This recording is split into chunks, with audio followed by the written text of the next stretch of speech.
So, you've got this wild idea of pitting Kakashi against Goku? That's like throwing a tiny pebble at a mountain and hoping it'll budge. First off, you're all hyped about Kakashi's Kamui, thinking it's enough to catch Goku off guard and chop him in half. Sure, Kamui is cool and all, but Goku's speed is on another level.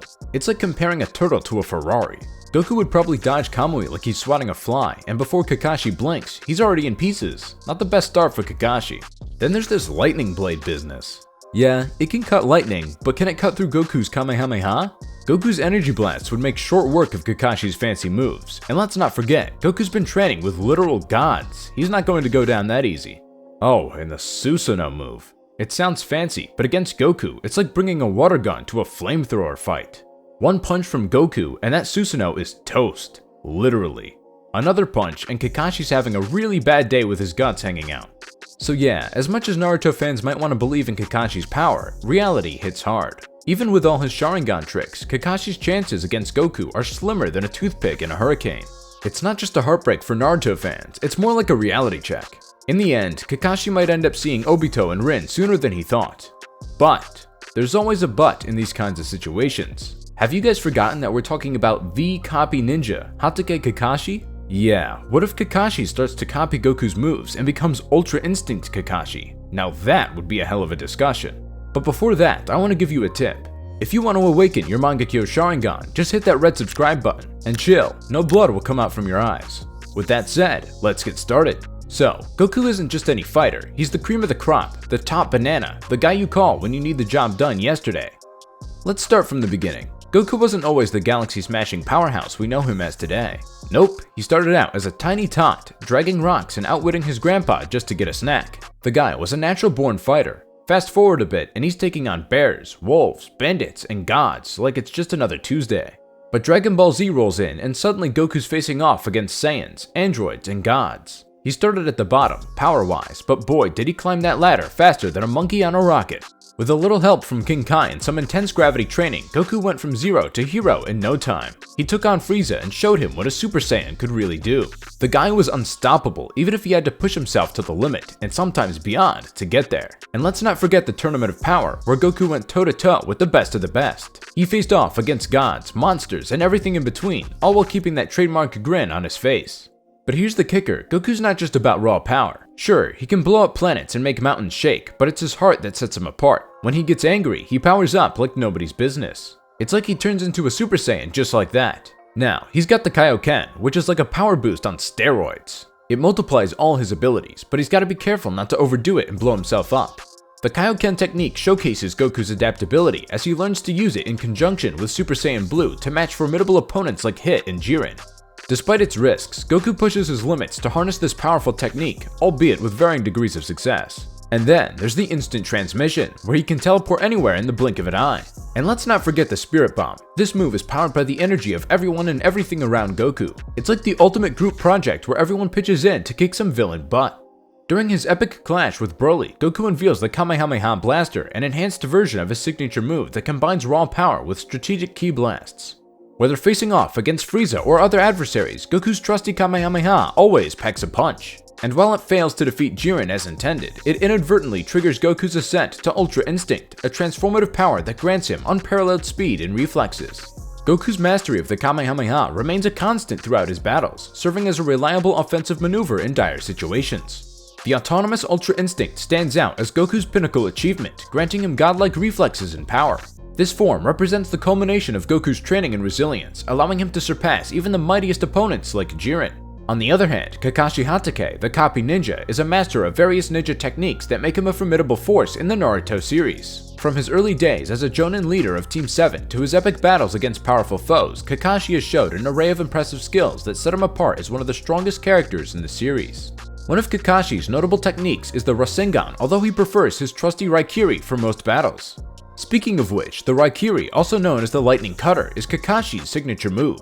Kakashi's mastery of the Sharingan Eye is another key aspect of his arsenal. While he's not an Uchiha, his skill with the Sharingan is on par with those who possess it naturally. He can cast Genjutsu, messing with his opponent's mind like a magical hypnotizer. However, he doesn't rely on it too often, saving it for special moments like facing a Saiyan maybe?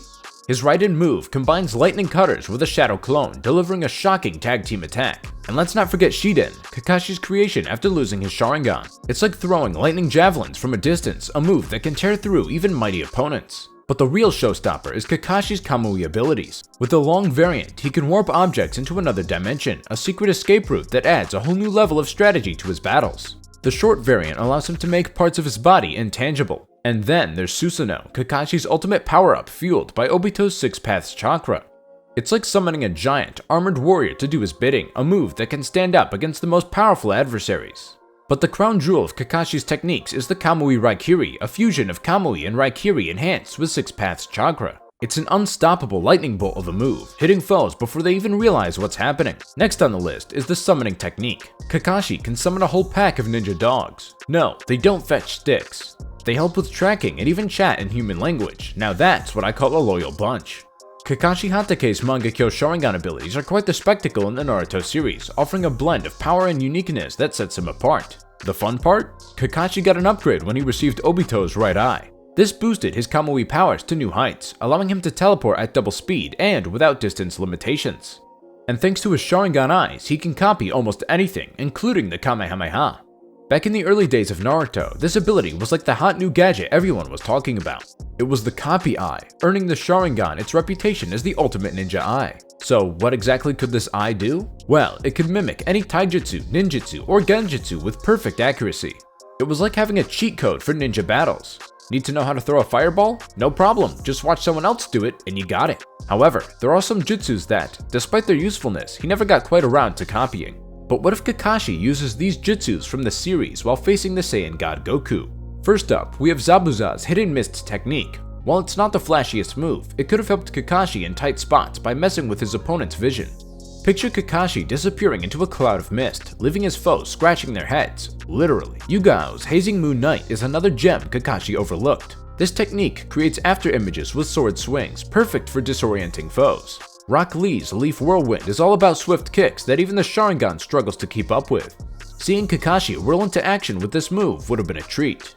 Who needs flashy ninjutsu when you can kick up a storm? Kakuzu's Earth Release, Earth Spear could have beefed up Kakashi's offense and defense. Just imagine Kakashi channeling Earth Chakra to shrug off attacks like a boss. It's like having a shield and a battering ram rolled into one.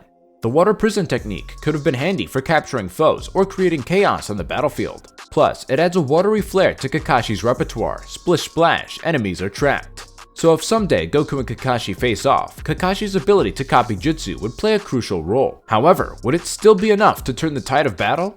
Let's see what happens. Goku, powered up in his Super Saiyan form, would launch into a flurry of lightning-fast punches and energy blasts.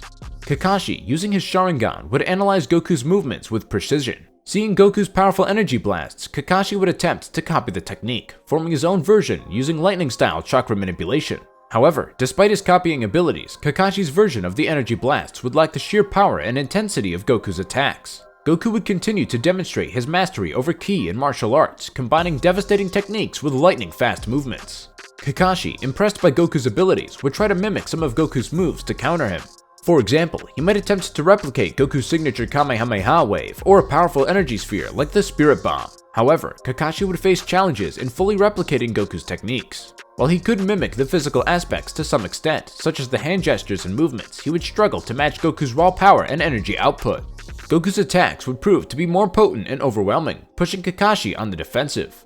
Despite Kakashi's best efforts to copy and adapt, Goku's experience, strength, and control over ki would ultimately give him the upper hand.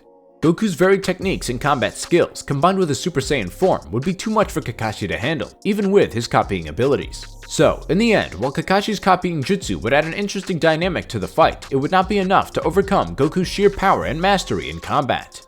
And that proves Goku is literally a god. He can't be defeated. Period.